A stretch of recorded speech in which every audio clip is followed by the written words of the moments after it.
নমস্কার বন্ধুরা, আজ আমরা আলোচনা করব ক্লাস 5 রায়মার্টিন কোশ্চেন ব্যাংকের ইংরেজি থেকে 4 নাম্বার স্কুলের প্রশ্ন উত্তর নিয়ে। তো চলো ভিডিওটি শুরু করা যাক। প্রথমে দেখো, read the text carefully and answer the following questions. অর্থাৎ আমাদের নিচে দেওয়া টেক্সটটি ভালো করে পড়তে হবে, তারপর প্রশ্নগুলির উত্তর করতে হবে। তো চলো প্রথমে আমরা টেক্সটটি ভালো করে পড়ে নিই। Father, in 1922 Nazrul started a magazine Dhumketu where he published আনন্দময়ী আগমনে এ পোয়েম। বাবা বললেন 1922 সালে নজরুল ধূমকেতু নামে একটি পত্রিকা শুরু করেন, যেখানে তিনি আনন্দময়ীর আগমনে নামক একটি কবিতা প্রকাশ করেন। আঙ্কেল রহিম বলছেন, the British raided the office of Dhumketu, the poet was arrested from Comilla. এর অর্থ হচ্ছে, ব্রিটিশরা ধূমকেতুর অফিস হানা দিয়েছিল, কবিকে কুমিল্লা থেকে গ্রেপ্তার করা হয়েছিল। প্রীতম বলছে, হোয়াট হ্যাপেন দেন, তারপর কি হলো? Father, he was transferred to the Hooghly jail and there he began fasting. It was his way of protesting against the torture of the British. তাকে হুগলি থেকে স্থানান্তরিত করা হয় এবং সেখানে তিনি অনশন শুরু করেন। এটি ছিল ব্রিটিশদের অত্যাচারের বিরুদ্ধে তার প্রতিবাদ করার পদ্ধতি। Pritam, for how many days did he fast? Father, Pritam বলছে, তিনি কতদিন অনশন করেছিলেন বাবা? তখন বাবা বলছে, he fasted for more than a month. In December 1923 he was released from jail. তিনি এক মাসেরও বেশি সময় অনশন করেছিলেন। 1923 সালের ডিসেম্বরে তিনি জেল থেকে মুক্তি পান। এরপর প্রীতম বলছে, thank you so much father, now I will be able to sing কারার ওই লৌহ কপাট উইথ zeal and passion. I am so proud that the teacher has selected me for singing. Pritam তখন বলছে, অনেক ধন্যবাদ বাবা, আমি এখন কারার ওই লৌহ কপাট গানটি অনেক উৎসাহ এবং আবেগের সঙ্গে গাইতে পারবো। আমি খুব গর্বিত যে শিক্ষক আমাদের গান গাওয়ার জন্য নির্বাচন করেছেন। দেখে নাও এবার প্রথমে প্রশ্ন আছে, অ্যান্সার দ্য ফলোইং কোয়েশ্চেন, নিচে প্রশ্নগুলির উত্তর দাও। প্রথম প্রশ্ন, from where was Nazrul arrested? Nazrul কোথায় অ্যারেস্ট হয়েছিল? উত্তর হবে, নজরুল ওয়াজ অ্যারেস্টেড ফ্রম কুমিল্লা। নজরুল কুমিল্লা থেকে গ্রেপ্তার হয়েছিল। এরপর আছে, why did Nazrul start fasting? Nazrul কেন অনশন শুরু করেছিল? উত্তর হবে, Nazrul started fasting as a way of protesting against the torture of the British. Nazrul ব্রিটিশদের অত্যাচারের প্রতিবাদ হিসেবে নজরুল অনশন শুরু করেছিল। এরপর আছে দেখো, when was Nazrul released from jail? Nazrul কখন জেল থেকে ছাড়া পায়? উত্তর হবে, Nazrul was released from jail in December 1923। 1923 সালের ডিসেম্বরে নজরুল জেল থেকে মুক্তি বা ছাড়া পেয়েছিল। বিয়ের প্রশ্ন আছে দেখো, write T for true and F for false statements in given boxes. সত্য বাক্যটির জন্য টি এবং মিথ্যা বাক্যটির জন্য এফ লিখতে হবে। নজরুল ফাস্টেড ফর 30 days, মানে নজরুল 30 দিনের জন্য অনশন করেছিল। এটা ফলস হবে, তার কারণ he fasted for more than a month, এক মাসেরও বেশি সময় ধরে তিনি অনশন করেছিলেন। এরপর আছে দেখো, Nazrul was transfer to the Alipur jail. নজরুলকে আলিপুর জেলে ট্রান্সফার বা স্থানান্তরিত করা হয়েছিল। এটাও ফলস হবে, তার কারণ he was transferred to Hooghly jail. Hooghly জেলে স্থানান্তরিত করা হয়েছিল।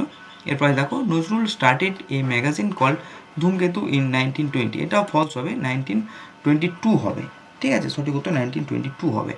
এরপরে দেখো, Pritam was proud that the teacher had selected him for singing. এটা ট্রু হবে।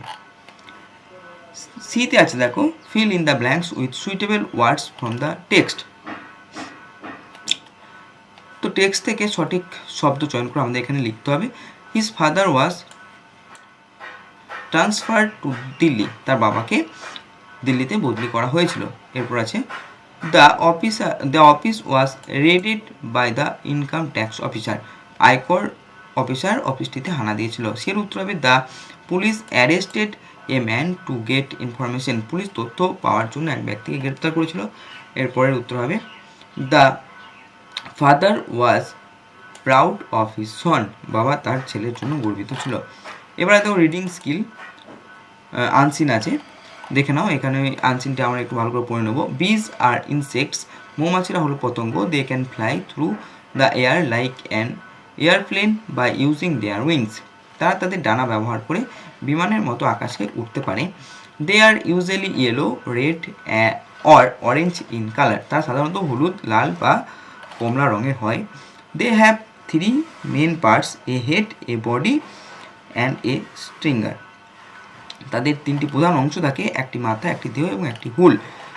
The stringer is use to defend themselves against enemies, হুলটি শত্রুদের হাত থেকে নিজেদের রক্ষা করার জন্য ব্যবহৃত হয়। দে অলসো হ্যাভ 6 লেগ, তাদের 6টি পাও আছে। They use their legs to stand, climb, eat and collect pollen, তারা তাদের পা দাঁড়াতে, চড়তে, খেতে এবং পরাগরেণু সংগ্রহ করতে ব্যবহার করে। Bees are found in all continents except Antarctica, Antarctica বাদে সব মহাদেশে মৌমাছি পাওয়া যায়।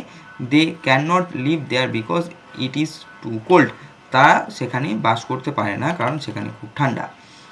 এবার দেখো fill in the given chart, এখানে চার্টটি আমাদেরকে পূরণ করতে হবে। প্রথমে আছে দেখো name of the mention insect, মানে কোন পতঙ্গের কথা উল্লেখ করা হয়েছে, উত্তর হবে বি, মৌমাছি। 3 পার্টস অফ ইটস বডি, তাদের শরীরে 3টি পার্ট হচ্ছে হেড, বডি অ্যান্ড স্ট্রিং। এরপরে দেখো defence itself with string, collects pollen with legs, the contained in which it is absent, উত্তর হবে আন্টার্কটিকা। এবার চলে আসবো আমরা গ্রামার অ্যান্ড ভোকাবুলারি পার্টে। তো 3 নম্বর প্রশ্ন বলে দেখো underline the adverb in the following sentences, নিচের দেওয়া সেন্টেন্সগুলির নিচে অ্যাডভার্বের নিচে দাগ দিতে বলেছে। তো দেখে নাও she seldom quarrels with his sister, এখানে সেলডম হচ্ছে অ্যাডভার্ব। আন্ডারলাইন দ্য অ্যাডজেক্টিভ, অ্যাডজেক্টিভের নিচে দাগ দিতে হবে each boy got a prize, এখানে ইচ হচ্ছে অ্যাডজেক্টিভ। 5 নম্বর আছে দেখো fill in the blanks with articles and preposition, article এবং প্রিপোজিশন দিয়ে শূন্যস্থান পূরণ করতে হবে। It is a 1 act play,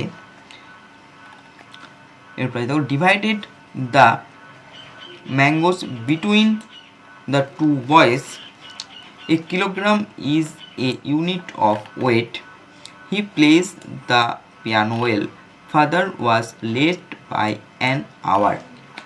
6 number আছে দেখো join the sentences with proper linkers. I do not like him because he is dishonest, আমি তাকে পছন্দ করি না কারণ সে অসৎ। Sheela loves to eat but she can not cook, Sheela খেতে ভালোবাসে কিন্তু সে রান্না করতে পারে না। 7 নম্বর আছে দেখো write the meaning in English, নিচের দেওয়া শব্দগুলির ইংরাজি মানে লিখতে হবে। ঘোড়ার ডাক নেই, পায়রা পিজন, ট্যাংরা মাছ ক্যাটফিশ, আরশোলা ককরোচ। 8 নম্বরে রাইটিং স্কিল আছে আওয়ার ন্যাশনাল ফ্ল্যাগ, আমাদের জাতীয় পতাকা, দেখে নাও। Every free nation in the world has its own national flag, বিশ্বের প্রতিটি স্বাধীন দেশের নিজস্ব জাতীয় পতাকা রয়েছে। Our national flag is a symbol of our freedom and unity, আমাদের জাতীয় পতাকা আমাদের স্বাধীনতা এবং ঐক্যের প্রতীক।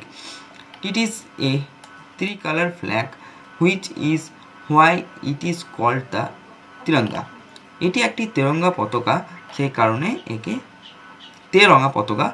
কারণে একে তেরঙ্গা বলা হয়। The flag has 3 horizontal strips of saffron, white and green, পতাকায় গেরুয়া, সাদা এবং সবুজ রঙের 3টি অনুভূমিক ডোরা রয়েছে বা ভাগ রয়েছে। The saffron colour at the top stands for courage and sacrifice, উপরের গেরুয়া রং সাহস ও ত্যাগের প্রতীক।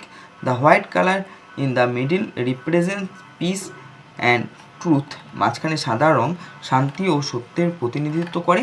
The green colour at the bottom signifies growth and prosperity, অর্থ হচ্ছে নিচে সবুজ রং বৃদ্ধি ও সমৃদ্ধি বোঝায়। There is a navy blue wheel in the centre called the Ashok চক্র। কেন্দ্রে একটি গাঢ় নীল রঙের চাকা রয়েছে যা অশোক চক্র বলা হয়। The Ashoka Chakra was 24 spokes in it. Ashoka চক্রে 24টি দণ্ড বা স্পোক রয়েছে। We hoist our national flag on Independence Day and Republic Day. আমরা স্বাধীনতা দিবস এবং প্রজাতন্ত্র দিবসে আমাদের জাতীয় পতাকা উত্তোলন করি।